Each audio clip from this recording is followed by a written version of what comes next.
In this video, we are going to solve question number 8 and 9 of trigonometric functions exercise 3.3.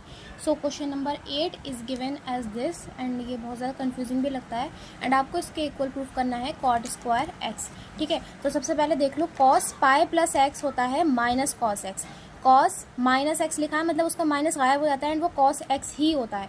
ठीक है, sine pi minus x is equal to sine x and इसको याद कर लेना. ठीक है, तो ये लिखने के बाद इसी इक्वेशन में ये वाली वैल्यूज पुट कर देंगे.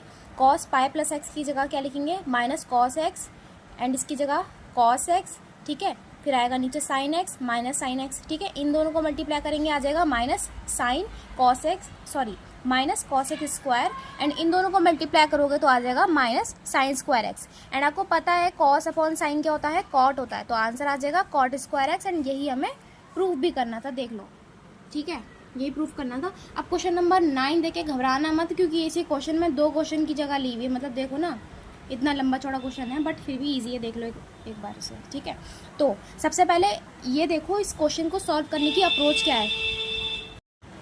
इस क्वेश्चन में बेसिकली आपको हर एक टर्म पे फोकस करना है. एक एक टर्म को अगर आप सॉल्व करोगे तो ये क्वेश्चन बहुत ज़्यादा ईजी है. तो देखो सबसे पहले cos 3π/2 प्लस एक्स ये दिया हुआ है एंड ये एक आइडेंटिटी भी बनाता है cos a प्लस बी. ठीक है, तो cos a प्लस बी क्या होता है, cos a cos b, यहाँ पे आइडेंटिटी लिखी हुई देख सकते हो. cos a प्लस बी क्या होता है, cos a cos b minus sine a sine b. ठीक है, तो यही आइडेंटिटी को फॉलो करते हुए देखते हैं.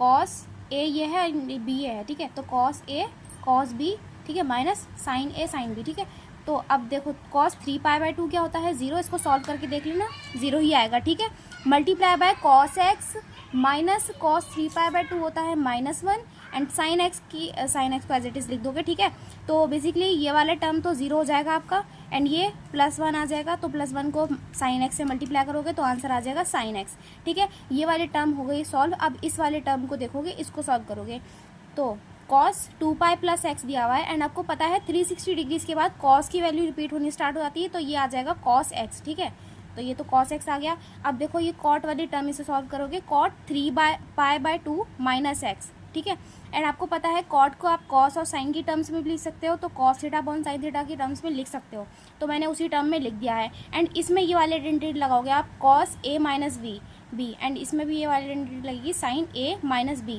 इस वाली आइडेंटिटी को लगाने के बाद आपका आंसर आएगा, इसके लिए आएगा माइनस साइन एक्स एंड इसके लिए आएगा माइनस कॉस एक्स. ठीक है, एंड यहाँ से माइनस माइनस कैंसिल हो जाएगा and sign x upon cos x होता है tan एक्स.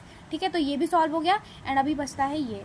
ठीक है, तो cot 2π प्लस एक्स दिया हुआ है एंड वो भी cot ही हो जाएगा. ठीक है, अब आगे देखो, सबसे पहले अब ये सब आ गई हैं टर्मिनोलॉजी. उसके बाद क्या करना है आपको, इसी के साथ आपको ये पुट कर देनी है. ठीक है, जैसे इसकी जगह पे ये आप साइन एक्स पुट कर दोगे, इसकी जगह पे cos x. ठीक है, अब देखो ध्यान से, तो ये क्या बनता है, sine x cos x tan x plus cot x. ठीक है, तो sine x cos x as it is लिख दोगे and tan x cot x को आप sine x and cos x की फॉर्म में लिख दोगे. तो tan x क्या होता है, sine x upon cos x plus cot क्या होता है, cos x upon sine x. इन दोनों का एलसीएम लोगे एंड इसे सॉल्व कर दोगे तो ये क्या आ गया, ये यहाँ से ये कैंसिल हो जाएगा. Sine square x plus cos square x किसके बराबर होता है, 1 के बराबर. सो आ गया आंसर.